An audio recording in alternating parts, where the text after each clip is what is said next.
तो आज हम बात करेंगे एनिमे हिस्ट्री के उस कैरेक्टर के बारे में जो एक प्रोडिजी था, एक जीनियस था, एक मास्टरमाइंड और साथ ही एक ऐसा इंसान जिसने अपनी ज़िंदगी के हर लम्हे को सेक्रीफाइस में बदल दिया। वो एक स्पाई भी था, एक असासिन भी, और ना चाहते हुए भी अपने ही परिवार को अपने हाथों से मारने वाला मॉन्स्टर भी। दुनिया ने उसे सिर्फ विलेन कहा, लेकिन असल में वो था एक साइलेंट सेवियर। और सोचो ज़रा, नारुतो जैसे बड़े एनिमे में सिर्फ 59 एपिसोड्स में अपीयर करके भी उसने ऐसे लेगेसी बनाई है जो उसे फैंस के दिलों में हमेशा हमेशा के लिए अमर बना दिया है। Smartest anime characters, episode 7, उचिहा इताची।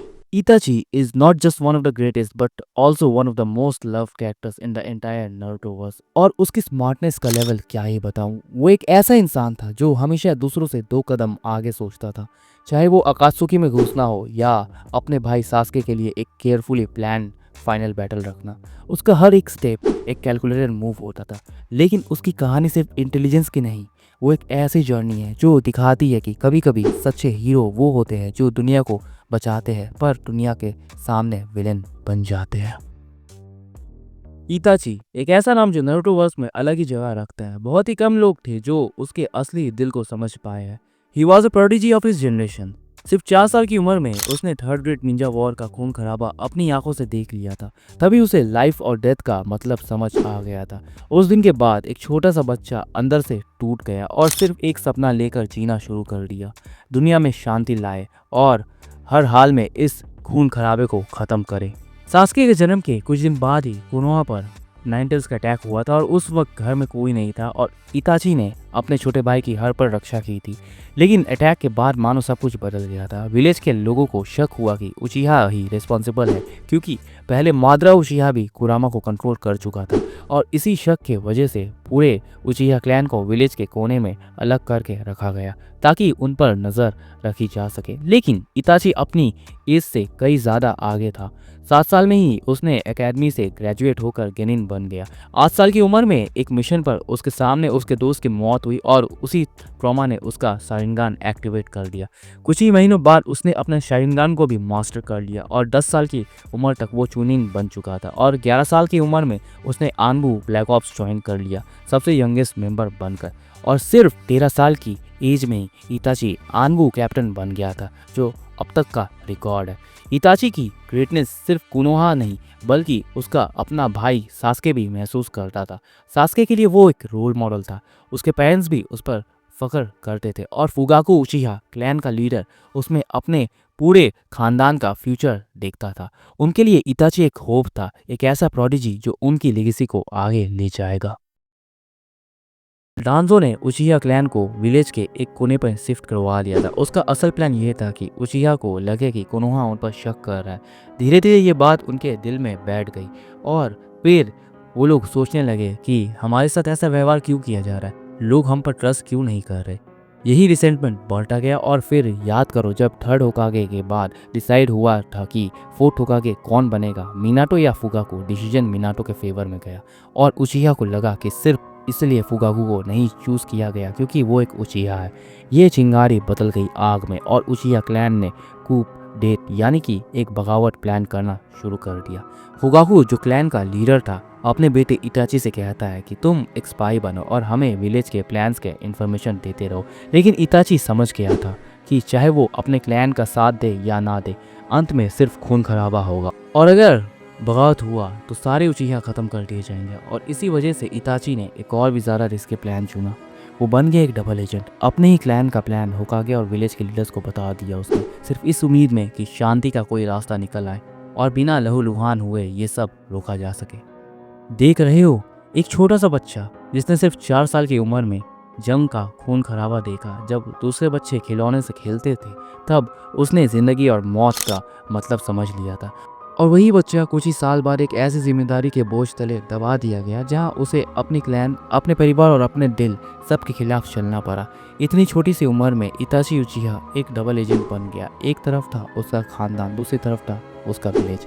लेकिन जो भी रास्ता वो चूज़ करता, अंजाम सिर्फ खून होता। और उसने वही फैसला लिया जो उसकी रूह को हमेशा के लिए जख्मी कर गया। इताची की कहानी एक सिंपल निंजा की कभी नहीं है, ये एक ऐसी ट्रेजेडी है जिसमें एक बच्चा अपना बचपन, अपनी मासूमियत और अपनी पूरी ज़िंदगी कुर्बान कर देता है सिर्फ इस उम्मीद में कि एक दिन दुनिया को शांति मिल सके। अब शुशी कहता है कि अगर उचिया और कोनोहा के बीच पीस ट्रीटी नहीं बन पाई तो मैं अपनी कोतो अमात्सुकामी का यूज़ करके उचिया के लीडर्स को गेनजुत्सु में डाल दूंगा और इस बगावत को रोक दूंगा। लेकिन डांजो, उसके लिए शांति एक कभी ऑप्शन था ही नहीं, उसके लिए सब कुछ बस पावर का गेम था। उसे पता था कि अगर शुशी अपना प्लान पूरा कर देता तो ना कोई खून बहेगा और ना ही उचिया और कोनोहा के बीच जंग होगी। लेकिन डांजो को ये मंजूर नहीं था। चालाकी से उसने शुशी के आँख छीन ली और सोचो, जिस बंदे के पास दुनिया का सबसे पावरफुल गेनजुत्सु था, उसकी सबसे बड़ी ताकत ही उससे छीन ली गई। फिर क्या, शुशी ने अपनी दूसरी आँख इताची को दे दी और कहा अब पूरा विलेज तुम्हारे हवाले है। और उसके बाद वो खुद वाटरफॉल से जंप कर कर अपनी जान दे देता है। शुशी की मौत और उसके सेक्रीफाइस ने इताची के अंदर मांगेक्यू शारिंगान जगा दिया। अब इस सब के बाद भी थर्ड होकागे हिरुज़ेन चाहता था कि वो बातचीत करके मामला पर रफा दफा कर दे। वो एक लास्ट कोशिश करता है कि सब पीसफुली सेटल हो जाए, लेकिन डांजो उसने हमेशा की तरह शांति के रास्ते को रोक दिया। उसने इताची को एक कठिन और जालिम ऑफर दिया, या तो तुम अपने क्लैन के साथ मर जाओ या फिर खुद अपने क्लैन को ख़त्म कर दो और बदले में अपने छोटे भाई सास्के को बचा लो। डांजो का ये खेल हमेशा एक ही जैसा था, खुद कभी हाथ गंदा नहीं करना, बस दूसरों के ज़रिए अपने काम निकालना। और इताची, जो उस वक्त अभी भी एक बच्चा ही था, उस पॉलिटिक्स के जाल में फंस गया। फिर इताची मिलता है टोबी से, जिसके हाथों उसके दोस्त की मौत हुई थी। इताची जानता था कि उसके दिल में भी उचिया क्लैन के खिलाफ नफरत भरी हुई है। दोनों एक डील करते हैं और एक ही रात में इताची अपने पूरे क्लैन को ख़त्म कर देता है। लेकिन एनिमे में दिखाया गया है कि इताची की जो गर्लफ्रेंड रहती है इजुमी, उसे टोबी मार देता है, लेकिन असल मांगा में हमें सच दिखाया गया था। इताची उसे अपनी गोद में उठाता है और अपनी मांगेक्यू शारिंगान से एक इल्यूजन बनाता है। उस इल्यूजन में इजुमी अपने पूरी ज़िंदगी इताची के साथ गुजारती है, शादी करती है, बच्चे होते हैं और फिर बुढ़ापा और फिर एक पीसफुल मौत। और रियलिटी में एक पल बाद इताची उसे जेंटली ख़त्म कर देता है। ये सीन दिल तोड़ने वाला था, एक सैक्रिफाइस जो समझना भी मुश्किल है। और फिर आता है वो सबसे बड़ी मोमेंट, जब इताची अपने माँ बाप के सामने खड़ा होता है। मिकोटो और फुगाकू दोनों मरने के लिए तैयार थे, लेकिन इताची के लिए अपने पेरेंट्स को मारना एक ऐसा बोझ था जो जिंदगी भर उसके कंधों पर रहा। उसके हाथ कांप रहे थे, आंसू रुक नहीं रहे थे, लेकिन फिर भी उसने अपनी ड्यूटी के लिए उन्हें ख़त्म कर दिया। बाद में हमें पता चलता है कि फुगाकू के पास भी मांगेक्यू शारिंगान था। अगर वो चाहता तो आसानी से इताची को रोक सकता था। उसने अपना प्लान भी दिखाया था कि कैसे वो नाइनटेल्स को कंट्रोल करके पूरा विलेज तबाह कर सकता है, और उसने इताची से कहा था कि उसका साथ दो। लेकिन इताची जानता था ये बस वही रास्ता है जो मादा ने चूज़ किया था, इससे कुछ बदलने वाला नहीं है, सिर्फ हिस्ट्री रिपीट होती। और उस वक्त फुगाकू ने अपने बेटे को रोकने की कोशिश नहीं की, क्योंकि वो उसे प्यार करता था। उसे गर्व था कि उसका बेटा इताची इतना समझदार और जिम्मेदार है। और मरने से पहले उसने बस एक ही चीज़ उससे कही, वादा करो मुझसे कि तुम सास्के का हमेशा ख्याल रखोगे। ये बोलकर फुगाकू ने अपनी मौत को एक्सेप्ट कर लिया। ये पल शायद नारुतो की सबसे इमोशनल ट्रेजेडीज में से एक है। एक बेटा रोकर अपने माँ बाप को मार रहा है और माँ बाप मरने से पहले भी उस पर गर्व कर रहे हैं। और फिर जैसे ही उनकी मौत होती है, सास्के वहाँ आता है और फिर इताची अपने मांगेक्यू शारिंगान से उसे एक एंडलेस इल्यूजन में फंसा देता है, जिसमें वो बार बार अपने माँ बाप की मौत को देखता है। ये ट्रॉमा उसके दिल में इताची के लिए नफरत पैदा कर देती है, और इताची जानता था कि ये नफरत ही सास्के के लिए एक गोल बनेगी, एक वजह बनेगी जिंदा रहने की। इसीलिए वो कहता है, जब तुम अपना मांगेक्यू शारिंगान एक्टिवेट कर लोगे तब मुझसे बदला लेने आना। क्लैन मस्करा के बाद इताची एक आखिरी बार होकागे से मिलने जाता है, और उस समय सिर्फ होकागे ही जानते थे कि इताची ने कितना बड़ा सेक्रीफाइस किया है। दुनिया की नज़र में वो एक गद्दार था, लेकिन असल में वो एक सेवियर बन चुका था। इसके बाद इताची अकात्सुकी ज्वाइन करता है, सिर्फ इसलिए ताकि वो उनकी हर हरकत पर नज़र रख सके और कोनोहा को उनसे बचा सके। उसका पहला पार्टनर बनता है जूजो। दोनों एक मिशन पर जाते हैं जहाँ उनका सामना होता है फोर्ट मिजुकाके से, याकुजा से। यही वो मोमेंट था जब इताची ने पहली बार अपना आमातेरासु का इस्तेमाल किया था, लेकिन उस भयंकर लड़ाई में जूजो अपनी जान गंवा देता है। जूजो की मौत के बाद इताची को नया पार्टनर मिलता है, किसामे होशिगाकी, और इस दौरान ओरोचिमारू जो इताची के शरीर को पाना चाहता था उस पर अटैक करता है, लेकिन इताची अपनी शारिंगान की शक्ति से उसे उसकी औकात याद दिला देता है और उसका हाथ तक काट देता है। लेकिन इसी समय एक और सच सामने आता है। इताची खुद एक खतरनाक बीमारी का शिकार हो चुका था। वो दवाइयों की मदद से सिर्फ अपनी ज़िंदगी लंबा खींच रहा था ताकि वो तब तक जिंदा रहे जब तक सास्के के हाथों वो मर ना जाए। इताची अपनी मौत भी एक प्लान का हिस्सा बना चुका था। और फिर आता है एक और बड़ा पल जहाँ पेन को पता चलता है कि ओरोचिमारू ने कोनोहा पर अटैक किया था और उस अटैक में थर्ड होकागे की मौत हो गई। इसके बाद पेन इताची और किसामे को भेजता है कोनोहा ताकि वो इस सब की इन्वेस्टिगेशन कर सके। और फिर इताची और किसामे जब कोनोहा में एंट्री करते हैं तभी उनका सामना होता है आसुमा और कुरेनाई से। और फिर यहाँ हमें एनिमे हिस्ट्री का सबसे डम्बेस्ट डिसीजन दिखाई देता है। कुरेनाई अपने गेंजुत्सु के जाल में इताची को फंसाने की कोशिश करती है, लेकिन सच समझने में उसे देर नहीं लगती। उस पल उसे रियलाइज होता है कि जब बात शारिंगान की हो तो असली खिलाड़ी कौन है।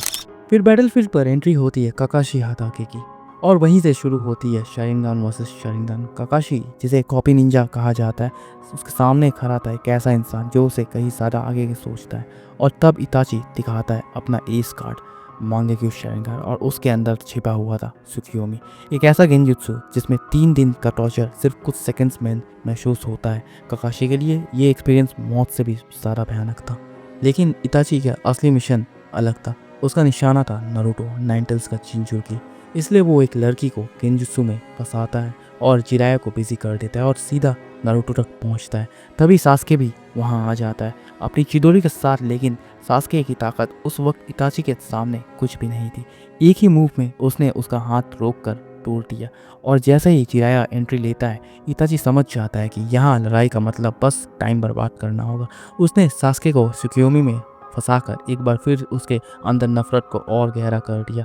उससे अपने माता पिता की मौत बार बार दिखाकर जिराया अपना toad mouth point technique use कर, लेकिन इताची अपने अमातेरात्सु का यूज कर उसे तोड़ देता और वहां से निकल जाता है। लेकिन असल में इताची का इस विजिट का मेन मकसद था एक चीज क्लियर करना, डांजो और कोनोहा के लीडर्स को दिखाना कि होकागे की मौत का मतलब ये नहीं है कि अब सास्के को कोई भी हाथ लगा सकता है। उसने सबको एक वार्निंग दे दी थी कि सास्के मेरी रेड लाइन में है। इसी के बाद एक और सच्चाई सामने आती है। सास्के जो पिछले 2.5 साल से ओरोचिमारू के साथ ट्रेनिंग कर रहा था, उसने अपने ही गुरु को मार गिराया था। मतलब अब सास्के वो बच्चा नहीं रहा जो कभी टीम 7 का हिस्सा था। वो एक ऐसा वॉरियर बन चुका है जो अपने गोल के लिए कुछ भी कर सकता है। इताची को भी अपनी बीमारी का एहसास था, उसके पास वक्त बहुत कम बचा था, इसलिए वो सबसे पहले मिलने जाता है नारुतो से। उसने सीधा उससे एक सवाल पूछा, अगर कभी सास्के कोनोहा को तबाह करने के लिए वापस आया तो तुम क्या करोगे? नारुतो का जवाब सिंपल था, लेकिन उसमें दोस्ती की गहराई थी। कुछ भी हो जाए मैं उसे बिना मारे रोक लूंगा। इताची को नारुतो के जवाब ने इम्प्रेस कर दिया था। उसने नारुतो के अंदर अपना एक क्रो सील कर दिया, एक ऐसी गारंटी जो फ्यूचर में उसके लिए सील्ड बन सकती है। फिर इताची एक और स्टेप लेता है। उसने अपना एक क्लोन भेजा सास्के के सामने, जहां उसने ये देखा कि उसका छोटा भाई अब पहले से कई गुना ज़्यादा पावरफुल बन चुका है और इसीलिए उसने सास्के को ऑफिशियली बुलाया उचिहा हाइडआउट में एक आखिरी फाइनल बैटल के लिए। अब आती है वो घड़ी, इताची versus Sasuke, brother versus brother. ये वो फाइट थी जिसका इंतजार हम सब बहुत सालों से कर रहे थे। एक तरफ था बड़ा भाई जो सालों से अंधेरे को बोझ उठाए घूम रहा था और दूसरी तरफ था छोटा भाई जिसका दिल सिर्फ बदले की आग में जल रहा था। फाइट की शुरुआत होती है 3 गेंजुत्सु से बैक टू बैक। वो भी पहले इताची का इल्यूशन, फिर सास्के का जवाब और फिर दोबारा एक और इताची का गेंजुत्सु। हर पल, हर शैडो और रियलिटी के बीच एक डेडली कन्फ्यूजन बन रहा था और इसी सीक्वेंस के बीच हमें देखने को मिलता है वो आइकॉनिक इताची का सिग्मा पोज, एक ऐसा पल जो लिटरली गूज़बम्प्स क्रिएट कर देता है। मतलब बंदा फुल काम, फुल कंट्रोल में था, जैसे कह रहा हो मैं ही असली उचिहा हूँ। लेकिन फिर गेंजुत्सु तोड़कर असली फाइट शुरू होती है हैंड टू हैंड कॉम्बैट में। यहाँ एक बात मैं क्लियर कर दूँ और वो ज़रूरी भी है, इताची की कंडीशन ऑलरेडी बहुत बुरी थी। उसका बॉडी साथ नहीं दे रहा था, उसकी आंखें धुंधली हो चुकी थी और फिर भी उसने कभी भी सास्के को सच में मारने की कोशिश नहीं की। फिर आता है वो पल जहाँ इताची यूज़ करता है अपनी अल्टीमेट पावर अमातेरात्सु। पहली बार हमें स्क्रीन पर ये ब्लैक फ्लेम्स देखने को मिलती, एकदम अनफॉरगेटेबल मोमेंट जो फैंडम के लिए हिस्ट्री बन गया। लड़ते लड़ते दोनों भाई थक जाते हैं, दोनों एकदम एग्जॉस्ट हो चुके होते हैं और उसी वक्त आसमान से बारिश गिरती है। सास्के अपना ट्रम्प कार्ड निकालता है, किरीन, एक ऐसा लाइटनिंग स्ट्राइक जो लिटरली आसमान से गिरकर सब कुछ जला दे। उस मोमेंट पे लगता है कि इताची अब खत्म हो चुका है, लेकिन इताची उठता है अपना फाइनल ट्रम्प कार्ड के साथ सुसानो। और भाई ये था पहली बार जब हमें सुसानो का विटनेस किया, एक ऐसा डिफाइन वॉरियर जो अपने अंदाज में खुद एक लेजेंड लग रहा था। देख कर ऐसा फील आ रहा था कि इताची कितना बड़ा मॉन्स्टर है, चाहे उसकी बॉडी ख़त्म हो रही हो। सास्के ऑलमोस्ट फिनिश हो चुका था, तभी उसके अंदर से कर्स सील के थ्रू ओरोशिमारू की एंट्री होती है, लेकिन इताची ने वहाँ भी एक सेकंड के लिए ब्रीद आउट नहीं किया। उसने अपना टोत्सुका ब्लेड से ओरोशिमारू को हमेशा के लिए सील कर दिया, साथ ही उस कर्स सील से सास्के को भी आज़ादी दिलाई। फिर धीरे धीरे इताची अपने छोटे भाई सास्के की तरफ बढ़ रहा होता है। सास्के डर के मारे कांप रहा था, उसे लग रहा था कि अब उसकी आंखें निकाल ली जाएगी, लेकिन जैसे ही इताची पास आता है उसने सिर्फ अपने भाई के सिर पर टैप किया, वही क्लासिक फॉरहेड पोक, और उसके तुरंत बाद इताची की बॉडी वहां गिर गई। उसकी रूह, उसका बोझ, उसका दर्द सब खत्म। लेकिन सच तो ये था, इताची ने सास्के की आंखों के अंदर अपना अमातेरासु सील कर दिया था ताकि उसे टोबी से बचाया जा सके। लेकिन टोबी ने अपना कामुई यूज करके उस अटैक को इजीली डॉज कर दिया और इताची की लास्ट कोशिश भी वहीं पे रुक गई। लेकिन यहाँ एक बात सोचने वाली है, टोबी बच गए, पर क्या तुम लोग समझ पाए कि इताची ने कितना आगे तक का सोच रखा था? उसे पहले से पता था कि अपनी मौत के बाद टोबी सास्के को मैनिपुलेट करने की कोशिश करेगा, और इसी वजह से उसने एक बैकअप प्लान ऑलरेडी बना दिया था अपने ही अमातेरासु को सील के थ्रू। सोचो, अगर उस वक्त टोबी के पास कामुई ना होती तो वहीं पे गेम खत्म। इताची अपनी मौत के बाद भी उसको मारने की स्ट्रेटेजी सेट करके गया था। मतलब बंदा अपना लास्ट सांस तक सिर्फ एक चीज सोच रहा था, मेरा भाई, मेरा कोनोहा सेफ रहना चाहिए। यही फर्क था इताची और बाकी सब में। दूसरे लोग प्रेजेंट फाइट लड़ते थे, पर इताची फ्यूचर वॉर्स जीतने की सोचता था। अब आगे फोर्थ ग्रेड निंजा वॉर में काबुटो ने अपना रीएनिमेशन जुत्सु यूज करके अकात्सुकी के मेंबर्स को फिर से जिंदा कर दिया था, और इसी वजह से इताची और नागातो एक साथ आगे बढ़ रहे थे। रास्ते में उनका सामना होता है नारुतो और किलर बी से, और फाइट शुरू हो जाती है। लेकिन यहाँ एक ट्विस्ट था, इताची ने पहले ही नारुतो के अंदर जो क्रो सील किया था उसकी वजह से शिशुई का कोतो अमात्सुकामी एक्टिवेट हो जाता है, और उस जुत्सु की मदद से इताची अपने आप को इडोटेंसे के कंट्रोल से आज़ाद कर लेता है। फिर वही इताची नारुतो और बी के साथ मिलकर नारुतो को हराता है, और उसके बाद इताची नारुतो को अपनी असली सोच बताता है। इताची कहता है, वो क्रो मैंने तुम्हारे अंदर इसलिए सील किया था क्योंकि शिशुई का कोतो अमात्सुकामी मेरी मांगेक्यो शारिंगन देख कर ही ट्रिगर होता। मुझे पूरा यकीन था कि मेरे मौत के बाद सास्के मेरी आंखें यूज़ करके इटर्नल मांगेक्यो शारिंगन एक्टिवेट करेगा, और मुझे ये भी पता था कि टोबी उसे मैनिपुलेट करके कोनोहा को तबाह करने की कोशिश करेगा। इसलिए अगर फ्यूचर में कभी नारुतो का सामना सास्के से होता तो उस क्रो का काम आता। वो डायरेक्टली एक्टिवेट होकर सास्के को कोतो अमात्सुकामी में डाल देता और उसे तबाही मचाने से रोक देता। ये था इताची का असली बैकअप प्लान। और फिर इताची शिशुई की आंख को जला देता है ताकि वो गलत हाथों में ना गिर सके। उसके बाद वो नारुतो की तरफ देख कर कहता है, मैं गलत था सास्के को रोकने के लिए, तुम्हें किसी पावर की ज़रूरत नहीं, तुम्हारी सोच, तुम्हारी अपनी राह ही काफ़ी है उसे संभालने के लिए। अब इसके बाद इताची सीधा निकलता है उस इंसान को रोकने जो रीएनिमेशन जित्सु यूज़ कर रहा था। रास्ते में उसका सामना होता है सास्के से, और सास्के अपने भाई को सामने देखकर एकदम से शॉक हो जाता है। दोनों फिर केव के अंदर पहुंचते हैं जहां काबुटो बैठा हुआ था। इताची अपने भाई की तरफ देखकर कहता है, मैं तुम्हें सब कुछ सच बता दूंगा, लेकिन इससे पहले हमें मिलकर इसे रोकना पड़ेगा। और फिर वहीं आता है इताची का सैवेज डायलॉग, हर जुत्सु की कोई ना कोई कमजोरी होती है और तुम्हारे जुत्सु की कमजोरी मैं हूँ। भाई पीक मोमेंट था भाई, ये पीक मोमेंट। दोनों भाई मिलकर काबुटो से लड़ते हैं, और यहीं पर इताची हमें इज़ानागी और इज़ानामी का असली राज समझाता है। उसके बाद वो काबुटो को इज़ानामी के अंदर फंसा देता है, एक ऐसी टेक्निक जिसमें काबुटो तभी आज़ाद हो पाएगा जब वो अपने खुद के थॉट्स और अपनी सोच बदल ले। इताची इसके बाद कहता है, अब मैं रीएनिमेशन जित्सु को रिलीज करने वाला हूँ। सास्के हैरान होकर उससे पूछता है। इताची शांत आवाज़ में कहता है, हाँ, लेकिन इस जुत्सु को रिलीज करके मैं हज़ारों लोगों की ज़िंदगी बचा सकता हूँ। आखिर मैं हूँ इताची उचिया ऑफ द लीफ। ये सुनकर सास्के एकदम से चिल्ला उठता है, अभी भी तुम कोनोहा के बारे में सोच रहे हो? उन्होंने तुम्हें दर्द के अलावा आखिर दिया ही क्या है? पर इताची इस बार कुछ जवाब नहीं देता है, क्योंकि वो समझ चुका था कि वो अकेला सब कुछ ठीक नहीं कर सकता। उसने सास्के को समझाने की जिम्मेदारी पहले ही नारुतो को दे दी थी। और फिर इताची केनजुत्सु के जरिए रिएनिमेशन जुत्सु रिलीज कर देता है। धीरे धीरे सारे हीरोटेन से बॉडीज खत्म होने लगते हैं और इताची का शरीर भी खुलने लगता है। इताची अपने लास्ट पल में सास्के की तरफ बढ़ता है और भाई ये सीन बहुत ज़्यादा इमोशनल था भाई।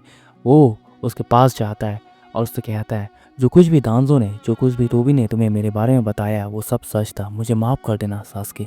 मैंने तुमसे दूरियां बनाई, लेकिन याद रखना तुम जो भी करो मैं हमेशा तुमसे मोहब्बत करता रहूँगा। और ये कहकर इताची सास्के को गले लगाता है और धीरे धीरे उसकी रूह उसके जिस्म से निकलकर हवा में मिल जाती है। इताची उचिहा एक ऐसा बंदा था जिसका दर्द और उसके ब्रिलियंस दोनों ही इंसान को हिला देते। सोचो, एक बच्चा जिसे 7 से 8 साल की उम्र में बैटलफील्ड देखी, 10 साल की उम्र में स्ट्रेटजी बनाना शुरू कर दिया और 14 साल की उम्र में आनवो कैप्टन बन गया। उसकी सोच, उसकी मैच्योरिटी और उसका विजन अपने टाइम से लाइट ईयर्स आगे थी। उसने अपना बेस्ट फ्रेंड खोया, अपनी गर्लफ्रेंड को खुद के हाथों से ही मारा, अपने माँ बाप को सेक्रीफाइस किया, पूरा क्लैन ख़त्म कर दिया और फिर भी बंदा टूटा नहीं। और टूटा क्यों नहीं? क्योंकि इताची का माइंड सिर्फ एक इंसान का नहीं था बल्कि एक चेस मास्टर का था, जो हर मूव, हर पॉसिबिलिटी और हर बैकअप प्लान सोच कर रखा था। शिशुइका कोटोमात्सुकामी क्रोहो या सास्के के लिए इटर्नल मांगेको शारिंगन का आइडिया, या काबूटो को इजानामी में फंसाकर रिएनिमेशन ख़त्म करना। इताची हमेशा अपने दर्द के पीछे एक ब्रिलियंट स्ट्रेटेजी छिपा देता था। वो बंदा कभी इम्पल्सिव नहीं था, वो बंदा हमेशा कैलकुलेटेड था और यही चीज़ उसको अलग बनाती है। पेन, डिप्रेशन, गिल्ट, लोनलीनेस सब कुछ था उसकी ज़िंदगी में, लेकिन इन सब के बावजूद उसने अपनी इंटेलिजेंस का यूज़ डिस्ट्रक्शन के लिए नहीं किया, उसने अपने दिमाग का यूज़ किया एक शील्ड बनने के लिए। इसलिए आज भी लोग कंफ्यूज हो जाते हैं कि इताची विलेन था या हीरो। सच ये है, वो दोनों भी था और दोनों से ऊपर भी था। एक बंदा जो खुद अंधेरे में रहा सिर्फ इसलिए ताकि दूसरे रोशनी देख पाए, और अपने लास्ट मोमेंट में भी उसने एक सबक दिया, सब कुछ अकेला करने की कोशिश मत करो। ये लाइन ही उसकी ब्रिलियंस का प्रूफ है। एक ऐसा जीनियस जो अपने लाइफ के एंड तक भी सीख रहा था, समझ रहा था और अपना ज्ञान दूसरों को दे रहा था। इताची सिर्फ एक फाइटर नहीं था, सिर्फ एक मैटर नहीं था, वो एक लेजेंडरी जीनियस था। और लेजेंड्स मर कर भी नहीं मरते, इसलिए जितना भी पेन उसने झेला, जितना भी दुख उसने सहा, उसके बावजूद वो बंदा हमेशा याद रहेगा एक नाम के साथ, the smartest, the kindest and the most tragic genius, इताची उचिहा। और इसीलिए यार, इताची उचिहा एक ऐसा नाम है जो एनिमे हिस्ट्री में हमेशा अमर रहेगा। एक बंदा जिसका दिमाग एक मास्टरमाइंड की तरह चलता था, जिसका दिल एक भाई की तरह धड़कता था और जिसका दर्द एक इंसान को तोड़ने के लिए काफ़ी था, लेकिन फिर भी वो कभी टूटा नहीं। सोचो कितने लोग होते हैं जो अपनी खुशी, अपने प्यार, अपनी ज़िंदगी सेक्रीफाइस कर देते हैं दूसरों के लिए, और फिर भी दुनिया उन्हें समझ नहीं पाती। यही तो थी इताची की कहानी। पेन उसका कैपिटल था, इंटेलिजेंस उसका वेपन था और सेक्रीफाइस उसकी लेगेसी। और इसीलिए इताची सिर्फ एक शिनोबी नहीं, एक कैरेक्टर नहीं, बल्कि एक फिलॉसफी बन चुका है। क्योंकि भाई सच ये है, legends die but geniuses like Itachi Uchiha live forever. तो ये था इताची उचिहा की कहानी, एक ऐसा नाम जो हमेशा smartest anime characters of all time के लिस्ट में रहेगा। और जाने से पहले मैं तुमसे एक सवाल पूछता हूँ, अगर तुम्हारी ज़िंदगी में इताची जैसा दर्द होता तो क्या तुम इतने ब्रिलियंट डिसीजंस ले पाते? सोचना ज़रूर और इसका आंसर मुझे कमेंट बॉक्स में ज़रूर बताना। और इसी के साथ आज की वीडियो को यहाँ करते हैं रैप। अगर वीडियो अच्छी लगी हो तो कमेंट सेक्शन में यही बताना। अब मैं तुमसे मिलता हूँ नेक्स्ट वीडियो में, किसी और धमाकेदार टॉपिक पर बात करेंगे हम, लेकिन तब तक के लिए Radhe Radhe, take care, bye bye.